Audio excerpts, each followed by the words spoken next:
Alright, so people keep complaining about my audio, so I'm literally holding my microphone up to my mouth right now. I don't care if you guys don't like it. This is just like an experimental kind of thing because I have no idea how good my audio quality is, so I have no idea what I'm supposed to be doing right now. So I wanted to look over all the Runefest content and share some of my thoughts about it. I already seen all the content before, so this isn't going to be like a first time I'm reading it kind of thing. I've had like a day by now to like go over my thoughts and like think about it a bit more. If I was just doing a knee-jerk reaction, I wouldn't feel comfortable doing that because, you know, I'm a person too. I make mistakes. I have knee-jerk reactions. And I wanted time to sort of like think about all the changes that were being made and the implications it could have on the game. So after a day, this is my reaction to the Runefest content. So first up, we have the Kebbles Lowlands and Farming Guild. If I have to be honest, I don't like farming. This is actually my first time reading it. I didn't really pay attention during Runefest. I didn't really care about it. You know, first tier. I was looking through it. I heard some of my friends talking about it. I'm like, you know what? This looks fine, I guess. A global demi-boss. I'll read about that later. I heard about it, but I didn't look over it too much. You know, this is all just okay content. It's a boost to farming XP because we're getting new patches. It's fine. No one really cares about farming anyways because it's a pretty devalued, not devalued, but like it's always been really fast. So no one really cares about it because you just go to your farm once and you'll hit 99 before you max. So there being more patches doesn't really make a difference to me. It should make the price of farming a bit cheaper if there's more redwood, if there's a redwood patch and a Celestius patch. I'd assume that these would have comparable farming XP to the other trees. So that would mean like you'd need less seeds in total. So the price of farming seeds would go down because there's like another type of tree to get your XP from. This is my first time reading this actually. I don't really know what this is supposed to be. It depends on the reward. Like who knows what's in these tier 1, tier 2, tier 3 rewards. So I can't say anything about that. It sounds like dead content to me, if I have to be honest. Like just plant your trees and get out. Who needs these contracts really?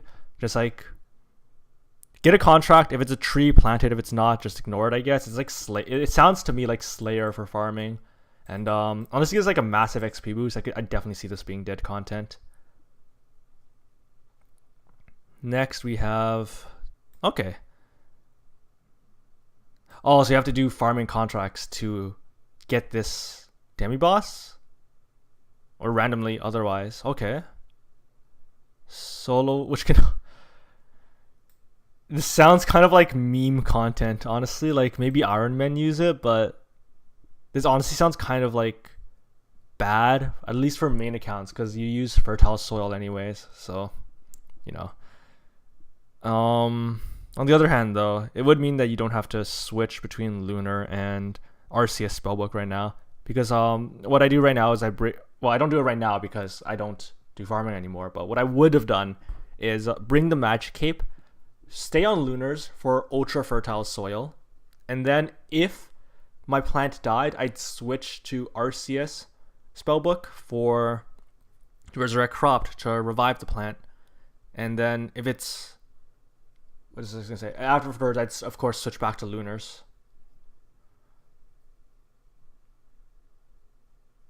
What does it drop? Does it drop any... Animus Seeds. Did they say what Animus Seeds are? Oh, it's the... Okay. Okay. Sorry. I didn't pay attention to the posts at first because I don't really care about farming, but I get what they're trying to do now. You do farming contracts to be able to fight the boss, and fighting the boss gives you Animus Seeds, and then the seeds give you a global buff. I'm a bit worried about this because I don't know how long this can actually be sustainable for. Because can these die? Okay, well, I better as well just read it, but right now.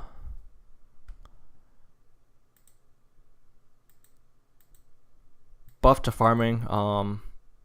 This should make the price of herbs go down because it increases yield. This will make the prices of seeds go down because less trees dying will mean that people need less seeds to get to 99. This one's really minor though. I'm not sure how much of a difference this one actually makes to the economy. Maybe like 3k, 10k per seed at most. Like, it's not really a big deal. Whoa there. Listen, this one sounds really annoying. I know what they're trying to do with this. This sounds like such dead content to me, because like, if all the patches are out of sync, then how do you track it? And if they're out of sync, what's the whole point of speeding them up? Is it just because this is providing a chance to skip a growth stage? Does that mean does it mean like every patch around the world skips a growth stage, or is it just like each patch individually has their own chance to skip a growth stage? Because if it's the former, then how would you know? How would you know that all the patches skipped a growth stage? And then if they could do a notification, I guess. But then if it's the latter, that sounds so annoying. Like, if your farming patches go out of sync and you have to like constantly check them over and over again. This Chronos one, I could see it working if it's strong enough to like it affects all of the patches all at once, and it has to notify you too, because a lot of people don't know the growth cycles. I certainly don't know the growth cycles. So this is only good if it notifies them of the growth cycle. It notifies them that everyone has skipped. It skips all of them, so it can't skip them individually, because otherwise it just gets super annoying and you just wait for all the patches to finish growing at their regular time anyways. These other ones I'm fine with though. Okay, so they last 3.5 days, so like it encourages you to constantly kill the Hespori over and over again. I get it.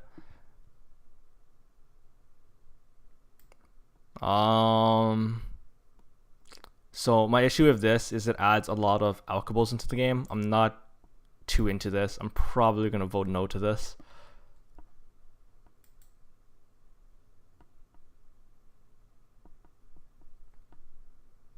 Sounds fine, I guess.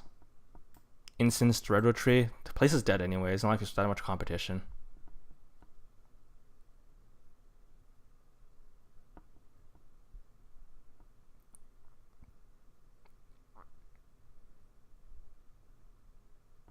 Oh, I was reading through this. Sorry. This one sounds interesting. I like this one. Actually, because I'm doing a video, I should probably be reading it out loud. I'm sorry.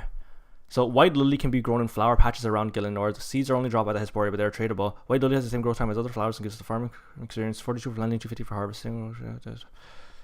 I don't know how good that is. I think it's kind of useless because I don't do that kind of farming. If people do actually do, because I know people do watermelons for max XP per hour, or maybe that was before Tithe Farm.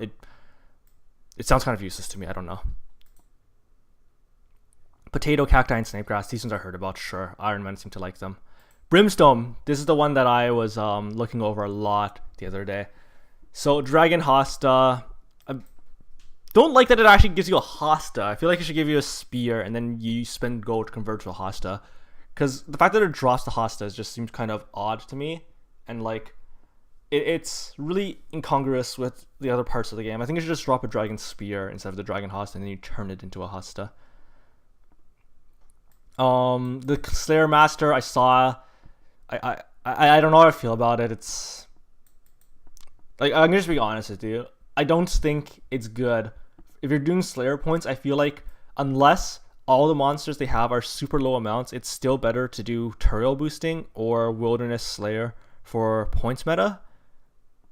And if they assign you tasks and you're forced to go into the area to do those tasks, that just sounds really, really bad. I can't see anyone doing this for actually that. I feel like the only reason I'd have to go to this guy would be for the new tasks that are only in Brimstone. Boots of Stone. I don't understand what these are for. Do you have to wear these? I'm gonna guess you do. So, new Slayer dungeon. I voted very strongly against Slayer dungeons in the past. I don't like the idea of Slayer dungeons, these hubs. I get that Konar... It just seems so weird to me. Like, Konar, the whole point of Konar is that he spreads around the tasks, but then they add in new Slayer dungeons here and in Prefendus that just completely undo that and encourage people to go to the same places over and over again. But anyways, this is a change I really like. The fact that they're removing these troll drops from raids, thank God. And it gives like this, I like the fact that they take away the Dragon Harpoon, because high level players who do raids, we hate the Dragon Harpoon. But like a noob with 62 Slayer, they're gonna get a Dragon Harpoon and it's gonna like make their day. I'm happy they're doing this change. So on and so forth. I read this kind of, I'm like, okay, so my assumption is that they're like insulated boots, not just because of their icon, but like I'm just assuming that you have to wear these in the dungeons. Like they're not meant to be good, it's just that you have to wear them. So I'm like, okay, all right, man. I don't know about these sound useless to me. I don't ever use holy sandals. I don't know who uses holy sandals, but they do sound useless to me. All right, here we go. This is where we get to good content. So Brimstone Ring, very strong tribrid weapon, not weapon but ring, sorry. It has a very strong magic bonus, and I'm actually very, very curious because that's this special effect to ignore magic defense. I'm unsure of how that actually compares to Seer's Ring Eye, because depending on how good it is, it might just completely replace the Seer's Ring. Maybe use it in raids? I don't know. It's one max hit less, and melee is really important. I can't tell for now. I have to hear from someone more experienced with raids 1 than I am, but I don't know. It sounds really, really good to me. Now, if not for tribriding, at least for mage as an alternative to Seer's Ring, I don't know how the exact calculations work out, but it feels like this might be better than Seer's Ring. This is just quality of life. I saw this one. It's basically like you combine the Bone Crusher of a Dragon Bone necklace. It's quality of life because you take both anyways. Whatever. Ferocious Gloves. These, I don't know, because we have Tormented Bracelet for mage. We didn't get the Viperium Vambraces for range, so Barrel's Gloves would still be the best in slot for range. I don't know. It feels. So my opinion on this is, first of all, we have Barrel's Gloves that are like that huge goal for new players. Like they finish this quest and they buy a really cheap pair of gloves that are the best in slot all the way until end game. So maybe you have the Ferocious Gloves attached to Barrel's Gloves, and that makes the Ferocious Gloves. That was the thought I was having. And at the same time, it feel weird that this set Barrel's Gloves would be the best in slot for ranged. And I feel like it's like more of a retrospective kind of thing. I feel like if Ferocious Gloves and Viperium Vambraces were pulled in the same set of pulls, then they'd individually have a higher chance of passing, because it's like, well, Mage doesn't use Barrel's Gloves anymore. Mage has Tormented Bracelet.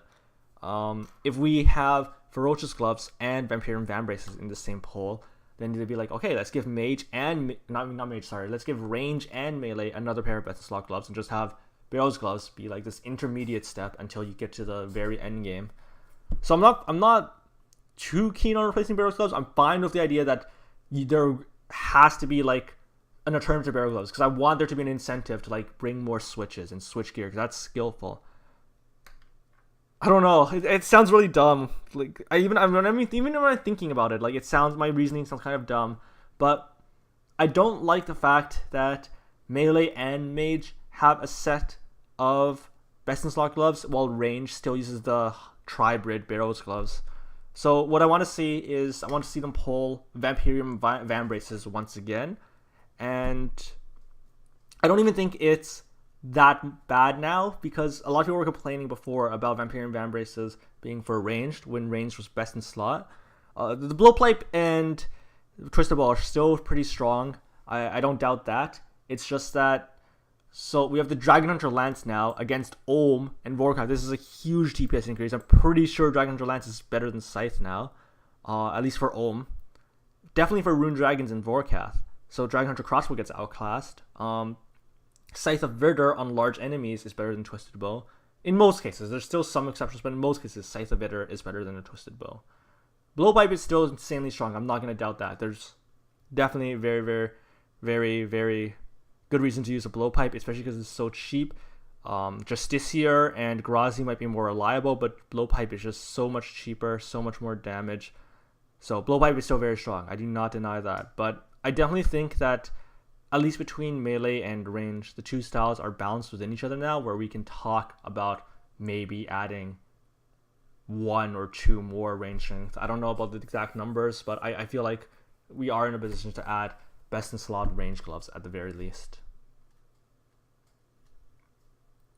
I looked at these.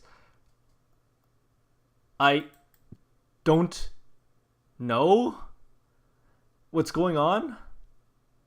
So I just okay. So what I don't understand is I just assume that this is a typo because it's a dragon knife, and knives are typically ranged, even though like you can technically stab someone in real life with a knife. In RuneScape they're ranged, but look on the picture, they have melee strength, and then in the special attack they throw 2 darts at once.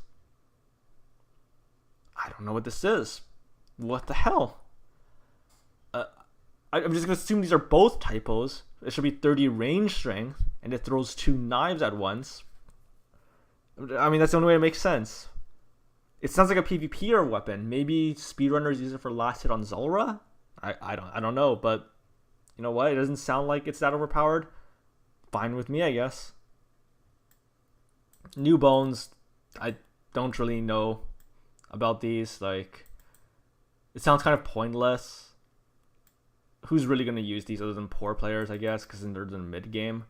I'm not really keen on these kind of updates. Maybe just give them baby dragon bones or something. I don't really care. I'd vote yes to them because I don't really care. Aerial fishing. I looked at the XP rates. It seemed like it could be okay if you're an inefficient player. Like, it's like a herbivore kind of thing that I'm getting from this. Like, it feels like herbivore to me, where it's inefficient to do, but it sounds like it's easier to do than tick manipulation, while still maintaining respectable XP rates. So my feeling that I get from this is that it's efficient to do if you're not playing efficiently. The best, how should I word this? The best example I can think of this in other skills would be Volcanic Mine or Sulliaceps, which are added in Fossil Island. Those 2 training methods are pretty low intensity, but have very high XP rates compared to other ways to train the skill outside of tick manipulation. And I feel like this is the exact same, where it's a very high XP per hour outside of tick manipulation. So if you don't play perfectly efficient, this sounds like a very good training method. Diary, I saw this. Wow, wish I had that. If you guys remember, I went all the way to like 100% and even over that in Shazian House by quite a bit, doing the cannoning for the Xerix Talisman. I don't know how good that is. Maybe for Iron Men. Wow, that is quite the reward. So for anyone who doesn't know, this is a reward to making teleport tablets in the Arceus spellbook and buffing RC rates. I don't know how I feel about that. If I'll vote yes to the entire diary, even though I don't like the idea of buffing RC XP rates, because it's like really not that much of a difference, and it still doesn't increase the meta rate for RC, which is EMI or Lavas. But I don't like it. If they gave us the option to vote on each of the rewards individually, I'd definitely vote no to this one. But I'm certainly not going to vote no to this entire diary just because they had one reward that I don't like. That'd be dumb. It's minor. I don't really care about it. I'd prefer not to have it, but like I'm gonna vote yes anyways. I like the idea of having a blessing. I finally want a blessing that's not one of the god ones you get from Clues. I'm happy to get this. Another reason why I'm happy to get this is because you can get an insane amount of blessings for free. So you can just take hundreds of blessings with you in your bank to the wilderness, and you can just always have more in the bank. So this is really convenient. I like this. You know what? This burn chance thing, it doesn't really matter. No one cooks like this anyways, because you'd rather, unless they're not talking about the ones in Hosidius. I don't know. It depends on how far away the kitchen is from the bank, because like right now everyone just uses the Myth Guild or more Ulrek furnaces because they're right next to a bank.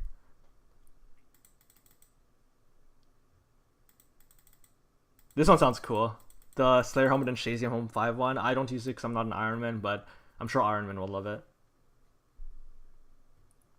These are quests. I saw them already. They're basically like the other ones. They give you some favor and they give you the teleport cards. I don't really care about this. Warding. This is the elephant in the room. Everyone's talking about this. I'm at 20 minutes already and I haven't even talked about warding yet. So I don't really understand it that well. I don't really care to understand it until it comes out because there's still a lot of room for change. And I know it sounds really silly, but when there's this much content in one update, things are 100% guaranteed to change from their original proposition. And I just don't find it that important to care about the specifics of each thing unless I really care about it. So materials, you get them from farming, PVM, whatever. That's fine, sure. Runic energy, this sounds like this is the splashing one, I think. You gather the resources. Okay, that's fine.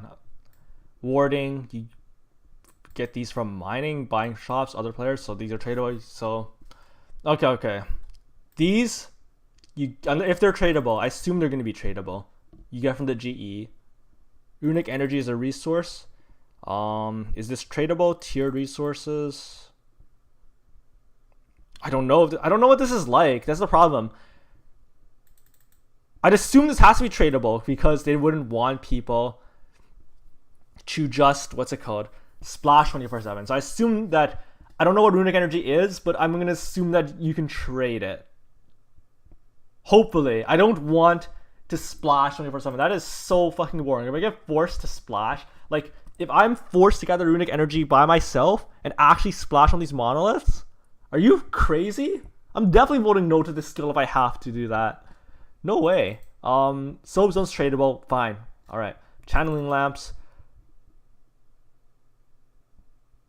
I'm not sure what this means. So far what I'm getting at is that you might not be able to trade runic energy and you actually have to gather it. If that's the case, oh my god, this skill is so shit if you have to actually do that.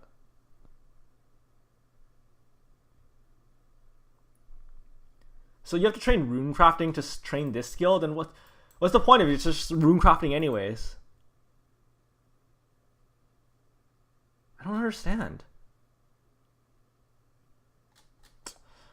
It's definitely like this runic energy and lamp part that has me sussed out. Like the soapstone part, like, you know what? I'm fine with that. I'm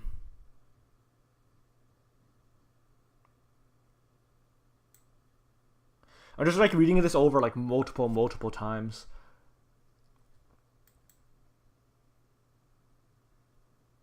I don't really understand this warding and soapstone part. This is definitely the part that has me really sussed out. I don't like it. What I am fine with is being able to decompose the resources. I assume that because it's like listed as mind energy that you can decompose it. I'm just assuming right now. It's a big assumption, but I'm assuming that this is tradable. If runic energy is tradable, fine, that's fine. That's perfectly fine. The skill is perfectly fine. It all depends on this runic energy part. I am not splashing. I am not training rune crafting that way. If I have to train this skill, if I have to keep rune crafting, if I have to splash, this skill is an instant no for me. It all depends on how they handle this runic energy thing. This is the main reason I want this in the game. Dissolving all these alcopols, all these random items that are dead content in the game for supplies that you can actually use. That is the biggest draw for me, at least.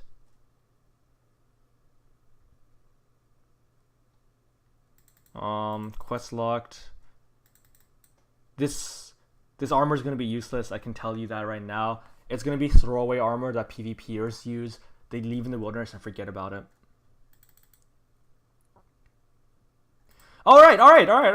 I'm reading. Okay. That is very good news. That settles my biggest complaint. Gathering runic energy could be profitable for players wishing to sell to others who don't want to get it themselves. That is 100% perfect. I am very happy with this now. This skill, it has my stamp of approval. I really, really do like the concept of this now. The fact that you could splash, sell it to money if you're like just lazy, and then you sell it to players who are more efficient and just buy everything. Okay, so it's gonna be a buyable. I understand it now. Okay, this skill has my seal of approval. I like this skill now. Song of the Elves. Okay. Privendus. Yes, I like it. Gauntlet. Yes. That sounds nice. Dungeoneering. Okay. Skilling Boss. I don't know what this boss entails. I'd have to see more of it. It's pretty vague right now, so you know, can't really say much about it. I'd vote yes to it, assuming that it doesn't drop really fucked stuff. I am fine with it though for now. Everything here is very vague, but for now I'm fine with it. I want to see more details though before I make a concrete decision, but for now I'm fine. Gauntlet, I wonder what the rewards are, but it sounds fine to me so far. Crystal Armor looks ugly as fuck here. I'm guessing it's just... Listen, man. Crystal Armor, like, so Crystal Gear has typically been tankier because of the shield. And I'm assuming it's going to be tankier here too because he's wearing Guardian boots. I do worry because just this year is already kind of bad. It's already pretty devalued. Well, not devalued. It's just not worth anything in the first place. And how will adding this set of Crystal Armor change the price of just this year? And with just this year already being such a fringe use, is adding Crystal Armor that great? I'm just assuming it's going to be tankier because of Guardian boots, but this is the one thing I'm sketchy about. I don't particularly like this one.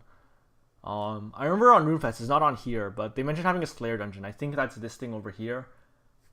I don't like the idea of having more Slayer dungeons. I hate Slayer dungeons. Voting no to any sort of Slayer dungeon other than the one in Brimstone, because damn, I want that Dragon Hunter Lance. Like, I love Lance type weapons. The Dragon Hunter Lance seems like such a cool idea to me. I love it. I really hope this one comes into the game. But for analysis, that's just about it. Sorry for the scuffed production and not reading everything through before going through this, but you know, maybe the reaction to me reading some stuff for the first time was funny. I don't know. Thank you for watching the video, but that's all for today.